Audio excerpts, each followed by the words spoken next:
மனைவியை இழந்த நாளிலிருந்து அவன் வாழ்க்கை 2 குழந்தைகளின் மூச்சில்தான் நகர்ந்தது. சேமிப்பு இல்லை, சொத்து இல்லை, வங்கிக் கணக்கில்லை.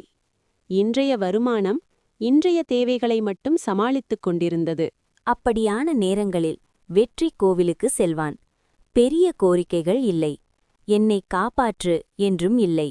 என் குழந்தைகளின் எதிர்காலத்தை மட்டும் காப்பாற்று என்றுதான் அவன் கேட்டான். வேலை நம்மை காப்பாற்றும், ஆனால் வளர்ச்சியை தராது. நாளை வேலை போனால் நீ என்ன செய்வாய்? அதனால் உனக்கு ஒரு சொந்த தொழில் தேவை. அந்த இரவு வெற்றிக்கு தூக்கம் வரவில்லை. பணம் பற்றிய பயம் இல்லை, தோல்வி பற்றியும் இல்லை. கிராமத்திற்கு சென்று காய்கறிகளை வாங்கி நகரத்தில் விற்றான்.